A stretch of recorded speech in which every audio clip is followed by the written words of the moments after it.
It is that time of the year again. It comes around so quickly. It feels like just a month or two ago that I was rattling off my best PSVR2 games of 2023, and here we are at the end of 2024. So for the next 10 or 15 minutes or so, I'm going to be going through my best PSVR2 games of 2024 through different categories. I've expanded a lot more since last year. There's a lot more categories because there's a lot more games I want to highlight. But before we get into that, only 25% you are subscribed, so feel free to sub to the channel if you feel so inclined. And thank you to our patrons and YouTube members who make this content possible. Without them, I would not be able to do this. With that being said, let's kick things off with my PSVR2 Game of the Year Awards 2024. Let's go. Let's kick things off with the best indie game of 2024. There's a lot to choose from in terms of indie titles this year, but one of them takes the cake for me. And in this particular game, you're opening a ski resort before the start of the season. You converse with only one other character over the radio and answer questions about yourself, and at the end have a very satisfying conclusion to the narrative that ties all the themes together. This, of course, is Snow Scout, a game that has really stuck with me this year and that I've thought about almost every other day since I played it. It isn't the longest PSVR2 game that came out this year, or the most graphically intense, but I really enjoyed this one, and I'm looking forward to what the studio does next. Next up, let's tackle the best narrative game. For me, best narrative is again a story that does stick with me over time, but also something that makes me think and makes me reflect on what I've just played at the end of it. For me, that goes to none other than Metro Awakening. As a big Metro fan myself, I really appreciated this narrative look into Khan's backstory, how he became who he was, his wife and her child, and the story in this game did take a couple of twists and turns that I really didn't expect. As a lot of you seen in my playthrough, I thoroughly enjoyed this one from start to finish, and now whenever I jump back over to the other Metro games, I have this knowledge of who Khan is and where he has come from and what he's been through, and the narrative that preceded where he is now. Overall, I really enjoyed the narrative in Metro, and that is why it takes my Narrative Game of the Year award of 2024. Next up is the best hybrid game on PSVR2 in 2024. This has to be a game that's playable on the flat screen and in VR, and for extra points be compatible between both versions, meaning you can play with people on the flat or in VR at the same time. For me, there's only one game that really takes the cake on this, and that is Phasmophobia. Despite some jank at launch and it still not being the most optimized thing in the world, I've put about 40 hours into this game in VR in total, and I've really enjoyed it so far. Truly, there is nothing like going ghost hunting with a bunch of friends, and even better that you can play with those friends when they're on the flat screen, on Xbox, PC or PS5, while you're in virtual reality. There's not many games you can say that's possible with, aside from No Man's Sky, but that didn't come out in 2024, so Phasmophobia takes this one. Next up, we have Best Audio Design. This is for a game that excels in its audio presentation, immersing you in the world that you're in through the sounds that you're hearing, and this is actually split between two recently released games. And first is Subside. You can see it for yourself if you try out the free demo on the store, but Subside perfectly encapsulates the sounds of the ocean, both above and below it. Whether you're swimming through the depths of a flooded cave, dipping your head underneath a waterfall, or paddling around in the shallows, the auditory experience in Subside is second to none, and the fact that this game was made by one person is ridiculous.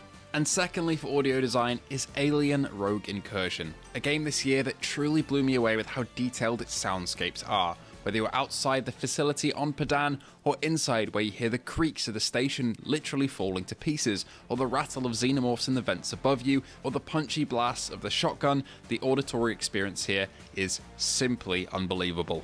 Next up, we have a similar category but for visual presentation. This is for the game that truly blew me away, in terms of how it looks in the headset. This has got to combine resolution in the headset, refresh rate, and texture quality. For me, there's two games that actually tied in this category, and that is once again Subside, which has some of the most realistic looking environments I've ever seen in virtual reality, and Cube VR, a game that doesn't look that photoreal because it's a Minecraft-like in terms of the visuals, but with 8K textures, no reprojection, and some of the vastest draw distances I've ever seen in a VR game, these two are truly worthy of taking this award. Next up, the best platformer from this year. We've had a couple and they've all been pretty great, but which one will come out on top?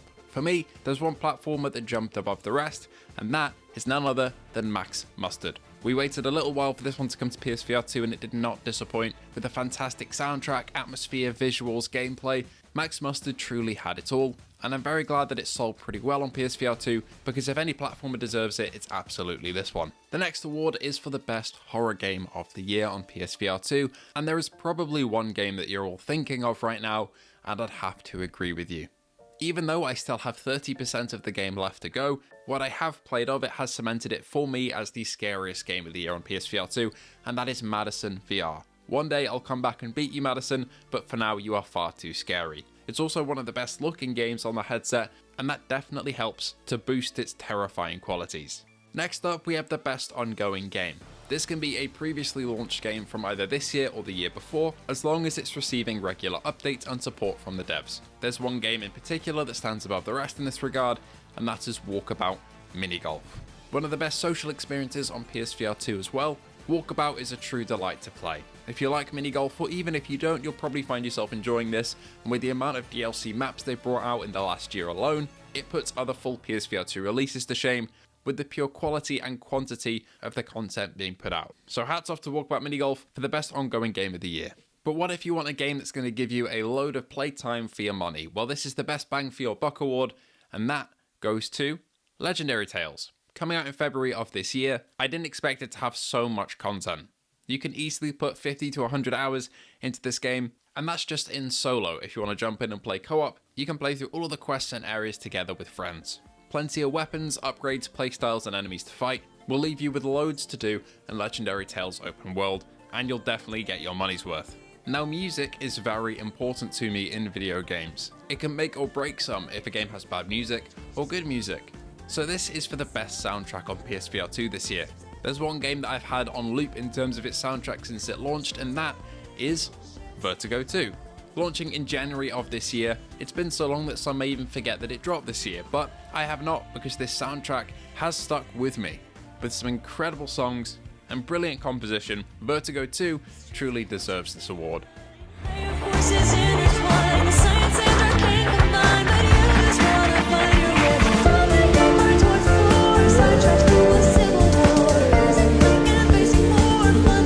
Speaking of sound, there are games that fully base their gameplay around sound, and those are rhythm games. But what is the best rhythm game on PSVR2 in 2024? Well, for me, that goes to Trombone Champ. Coming out fairly recently, and being Flat2VR's debut game on the platform, Trombone Champ really blew us all away with the pure quality of it. Polished, no bugs, looks stunning, and plays great. And is also really funny. Not only that, it is truly a good rhythm game as well, with the high skill ceiling that you'd expect a game of this caliber to have. So congrats to Trombone Champ for the best rhythm game of 2024 on PSVR2. We all love a good puzzle though, and there's one game on PSVR2 that had me in stitches while I was doing its puzzles and really enjoyed solving them with friends. And that is Human Fall Flat VR. I played this a couple of weeks ago and I absolutely loved it. It's hilarious, and it's also a very well designed PSVR2 game with VR integration and controls that I didn't expect to be so good, which lead to the puzzles being truly fun to solve. The fact that it's co-op as well, with up to 8 friends, is just the icing on the cake. Speaking of friends, what if you want to either make new ones or play a game with your existing ones? Well, the best social game that I've found this year on PSVR2 is one that's making its second appearance on this list, and that is, once again, Phasmophobia. I found the community to be pretty damn friendly when jumping into public online lobbies, and as a social experience with friends you've already made, it incites both hilarious moments and actual teamwork between you. So Phasmophobia is my favourite social game of 2024.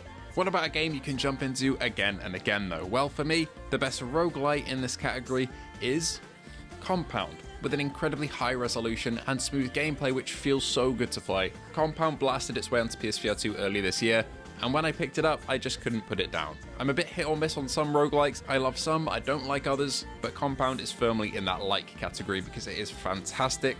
It's loved on PCVR and now it's loved on PSVR2, and is truly a roguelike classic. Getting towards the end here, we have the best shooter on PSVR2 this year, and for me, one game fits that bill. Although it does incorporate some other story and survival elements, Into the Radius is my shooter of the year on PSVR2 for some fantastic and punchy gunplay, genuine difficulty and horror that you get through the firefights in the game, and for me this is the game that gives you the best feeling of actually being shot at on all of PSVR2. Now, before we tackle the PSVR2 game of the year for me, I just want to put a small spotlight on my favourite flat screen game of the year. I know this isn't PSVR2 related, but I just can't resist. My honourable mention goes to Space Marine 2. I've truly loved that game this year. As a fan who waited years and years since the original, it did live up to the hype. But the game that I've got the most out of on the flat screen this year is none other than Helldivers 2. A truly fantastic experience, especially with friends, with consistent updates that lets you fill out your Starship Trooper-esque fantasies in a polished game that's had so much love poured into it. Okay, with that being said, let's take a look at my PSVR2 Game of the Year. So, my Game of the Year on the platform, well, there's a couple of picks I could go with, but here are my runners-up. First and foremost, Vertigo 2. Vertigo 2 is a little bit of a stuttery mess in places on the original PS5, but it is great on the PS5 Pro from what I hear, but I would still recommend it on the base console if you can handle a bit of a stuttery frame rate from time to time. Its story is brilliant, its weapon designs are ingenious, its enemies are truly fun to fight, and I do stand by it being one of the best PSVR2 games to come out this year. My second honorable mention goes to Metro Awakening, adapting one of my favorite flat screen franchises into VR and it feeling just right. It feels like you've been placed in there with a great story, gunplay that feels very similar to the flat screen games, the enemies pulled straight out of those games as well, and giving crucial backstory to a character that aids the other games without being necessary viewing for people that don't want to play VR. Metro Awakening truly blew me away this year, and as a Metro fan, I loved it. My final honourable mention for Game of the Year goes to Alien Rogue Incursion. This one is pretty fresh on the mind, and despite having some issues that I hope get ironed out, similar to Metro, it again felt like I was actually in the Alien universe here, with the iconic weapons, gadgets, and fighting the infamous xenomorphs. But it didn't take my Game of the Year, because my Game of the Year on PSVR2 for 2024 is Behemoth. Now, some of you may have seen this coming, and some of you may disagree, as with a lot of my picks here, but for me Behemoth truly lived up to the hype. I wanted a Shadow of the Colossus type experience, with some brutal combat, cool weapons, a decently lengthy story that you can take your time with, and pure spectacle on the headset. And Behemoth delivered on all of that, delivering the best boss fights I've ever seen in virtual reality, with a smooth 90 FPS on PS5, stunning clarity, and an engaging story. Behemoth takes that spot as my favourite PSVR2 game this year. Hats off to Skydance, and I really cannot wait to see what they come up with next. Anyway, thank you all so much for watching today. What are your PSVR2 games of the year? Please do let me know in the comments below. Thank you to our patrons and YouTube members for supporting the channel, and I hope to see you all in the next one.